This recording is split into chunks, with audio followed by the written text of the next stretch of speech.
तो क्या America Iran से डर गया है?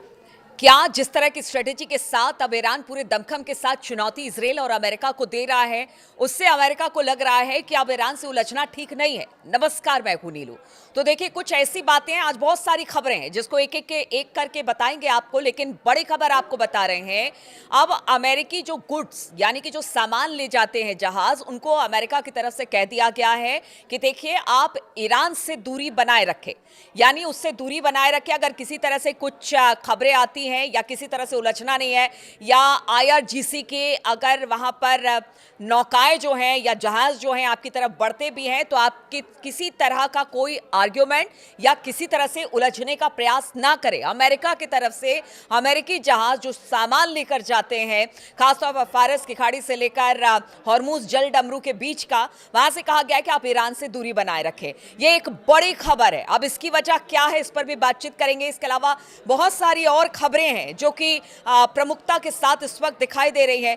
तो सबसे पहली बात कि अब देखिए, ऐसा है कि बेंजामिन नेतन्याहू जो है वो अमेरिका पहुंच चुके हैं। आज ट्रंप से उनकी मुलाकात होनी है। मुलाकात इस बात को लेकर होनी है कि ईरान को लेकर क्या किया जाए। पूरी तरह से कोशिश करेगा इजराइल की वो बात मनवाए कि देखिए, अब हमला करने का सही समय ईरान पर है। लेकिन इसी बीच ईरान की तरफ से अमेरिका को आगाह किया गया है कि आप नेतन्याहू के बात में ना आए, यानी बातचीत के रास्ते पर ही आगे चले, उनके बहकावे में ना आए। इस तरह की बातें ईरान की तरफ से स्पष्ट कर दी गई है। साथ ही साथ आज इस्लामिक रिवॉल्यूशन की वर्षगांठ मनाई जा रही है, 47वीं वर्षगांठ है। और आज खामनी और उनके लोगों का दमखम दिखेगा, यानी जिस तरह के शक्ति प्रदर्शन की बात की जा रही है, खासतौर पर खामनी साहब के, वो शक्ति प्रदर्शन आज दिखने वाला है ईरान की सड़कों पर। क्या ये शक्ति प्रदर्शन जो है वो बेंजामिन नेतन्याहू और ट्रंप को दिखाने की कोशिश है कि आज भी ईरान की आवाम हमारे साथ खड़ी है? तो एक शक्ति प्रदर्शन के तौर पर आज पूरे दिन इस पर भी हमारी नजर रहेगी कि किस तरह से क्या बातें ईरान की सड़कों से या फिर खामनेई साहब यहां से क्या संदेश देते हैं, उस पर भी हमारी नजर रहेगी। और इसको लेकर तमाम अपडेट्स बाद में हम आपको देंगे। लेकिन फिलहाल एक और खबर आ रही है कि देखिए, बताया जा रहा है कि जो ईरान का अल उदैद एयरबेस है उसको मिट्टी से ढक दिया गया है। क्या ईरान को इस बात की भी आशंका है कि नेतन्याहू अगर पहुंचे हैं ट्रंप से तो इस बीच कोई हमला भी हो सकता है? इसकी भी तैयारी कर ली गई है। अल उदैद एयरबेस को मिट्टी से ढक दिया गया। जो सैटेलाइट तस्वीरें आई हैं उसमें ये बात स्पष्ट हो रही है। साथ ही साथ कहा जा रहा है कि कतर में जो मिसाइल लोड होने की खबर सामने आ रही है, जिसमें अमेरिका का जो पेट्रियाट मिसाइल है उसको अब देखिए बताया जा रहा है कि वो ट्रक में जो लॉन्चर्स होते हैं, ट्रक लॉन्चर्स, उस पर मूव किया जा रहा है, उस पर रखा जा रहा है ताकि जल्द से जल्द इसको कहीं भी मूव किया जा सके।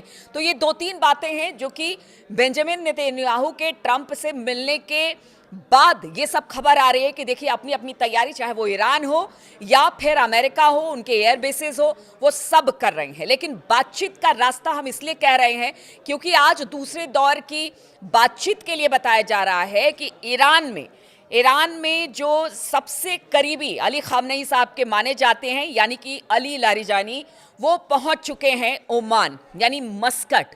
और बताया जा रहा है कि अगर अली लारिजानी वहां जा रहे हैं, लारिजानी का जाना एक बहुत बड़ी बात होती है क्योंकि हमेशा से अमेरिका और ईरान के बीच वो मध्यस्थता करते रहे हैं। सबसे ज़्यादा वो अली खामनेई के करीबी माने जाते हैं और कहते हैं कि उनको हर एक रिपोर्ट, अली लारिजानी जो हैं वो हर एक बात खामनेई से शेयर करते हैं और बड़े गुप्त तरीके से खामनेई साहब को उन पर बड़ा भरोसा है। तो अब वो ओमान यानी कि मस्कट में पहुंच चुके हैं और कहा जा रहा है कुछ फॉर्मूले के साथ अली लारिजानी पहुंचे हैं। अब ये फॉर्मूला क्या है? क्या बातचीत से समस्या का हल हो जाएगा? क्योंकि जैसे शुरुआत में ही हमने आपको बोला, अमेरिका नहीं चाहता कि किसी तरह का युद्ध हो। इजराइल दबाव बनाने की कोशिश कर रहा है। ईरान कह रहा है कि आप इजराइल के दबाव में, नेतन्याहू के दबाव में ना आए। इधर अमेरिका कह रहा है कि हमारे जो मालवाहक जहाज हैं वो ईरान की सीमा के पास ना जाए। अगर आईआरजीसी की कोई बोट आती दिखाई देती है तो उससे बहुत ज़्यादा आप लड़ाई झगड़ा ना करें, उनकी बात सुने और वहाँ से दूर हट जाए। तो इसे क्या माना जाए? क्या अमेरिका अब इस बात के लिए तैयार हो गया है कि ठीक है, बातचीत का रास्ता ही अख्तियार किया जाए, क्योंकि ये समय जो है वो सही नहीं है। कुछ बातों पर निगोशिएट करने की बात सामने आ रही है। अगर लारीजानी वहां पहुंचते हैं, लारीजानी के पहुंचने के बाद कहा यह जा रहा है कुछ फॉर्मूले के साथ पहुंचते हैं। उस फॉर्मूले में ये कहा जा रहा है कि देखिए 60 to 80% यूरेनियम का इनरिचमेंट हो चुका है। ईरान कभी भी परमाणु परीक्षण कर सकता है। ऐसे में हो सकता है कि इस पर कुछ निगोशिएट हो, क्योंकि देखिए लंबी दूरी की मिसाइलों की प्रोटेक्शन के लिए तो लगातार ईरान ने कह दिया कि इस पर बातचीत नहीं होगी, लेकिन हो सकता है कि कोई बीच का रास्ता इस पर निकाला जाए। जहां तक बात इजराइल की है, इजराइल कह रहा है कि अस्तित्व का संकट हमारे ऊपर है। हमला अगर ईरान करता है तो उस दौरान सबसे ज्यादा नुकसान इजराइल को होगा। अरब देश दो खेमों में इस वक्त बटा हुआ है। अरब देश में से कुछ ये कह रहे हैं कि देखिए बहुत ज्यादा नुकसान होगा, इसलिए अभी सही समय नहीं है। अरब देश के जितने भी अमेरिकी बेसेस थे अरब देशों में, कुछ जगह पर कतर हो गया, जॉर्डन हो गया। जॉर्डन में हमने देखा है कि बहुत ज़्यादा अभी भी डिप्लॉयमेंट्स अमेरिकी सेना के हो रहे हैं, लेकिन इसके अलावा कतर हो गया, सऊदी अरब हो गया, इन्होंने अपनी धरती देने से इनकार कर दिया है। अब ऐसे तमाम सिचुएशन की बात की जाए, और हाँ, एक बात बताना मैं आपको भूल गई।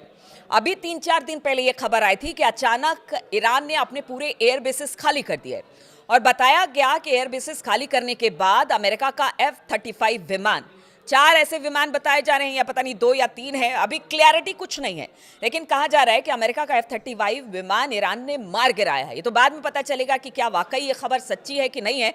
लेकिन इस खबर के बाद ट्रंप बैकफुट पर आ गए, और ट्रंप अब इंतजार कर रहे हैं कि क्या हमने ईरान को कम आका। वेनेजुएला में जो उन्होंने सैन्य कार्रवाई की और वहां के राष्ट्रपति को पकड़कर अपने साथ अमेरिका लेकर गए, ईरान के साथ ऐसा नहीं होगा।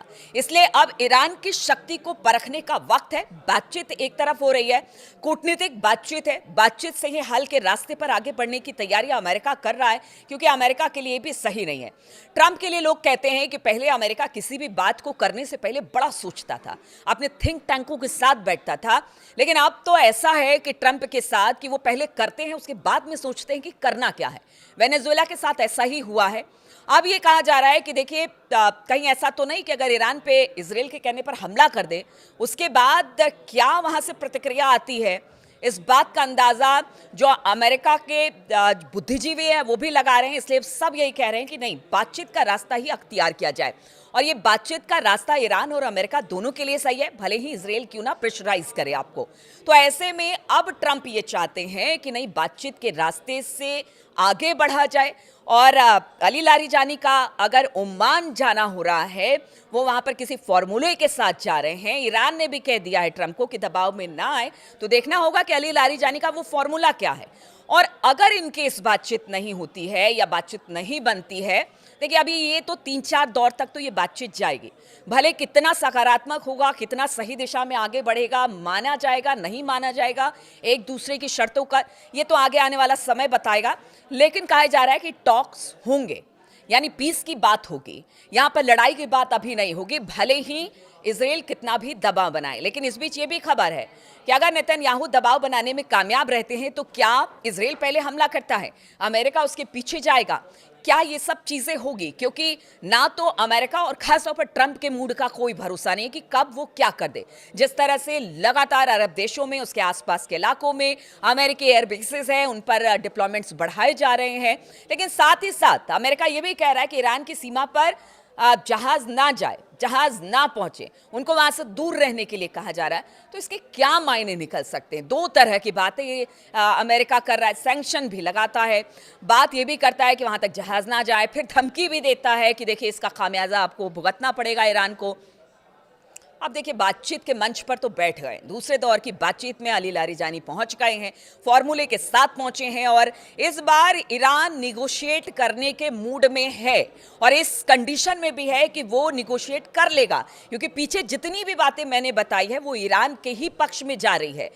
अमेरिका और इजराइल इस वक्त बैकफुट पर दिखाई दे रहा है, क्योंकि नुकसान बहुत ज्यादा होने वाला है। सिर्फ ईरान को नहीं, ईरान को तो जो नुकसान होगा चलिए ठीक है, उसके झेलने के लिए वो तैयार हैं, उसके लिए हमला करेंगे, लेकिन इजराइल को, अमेरिका को, अरब देशों को, सबको नुकसान का खामियाजा उठाना पड़ेगा। इसलिए टॉक्स ही सबसे बड़ा हथियार इस वक्त दिखाई दे रहा है। अब देखना होगा कि जब नेतन्याहू और ट्रंप के बीच जो बातचीत हुई है, सामने आती है उसमें क्या है, क्या दबाव बनाने में नेतन्याहू ट्रंप पर कामयाब होते हैं, क्या हमला होगा, या लगता है अमेरिका को नहीं, अभी बातचीत ही करेंगे। पहले हम सामने वाली की ताकत को भांप तो लें, उसके बाद आगे देखा जाएगा क्या होगा, क्योंकि ईरान की ताकत को अब अमेरिका और इजराइल भी मान रहा है।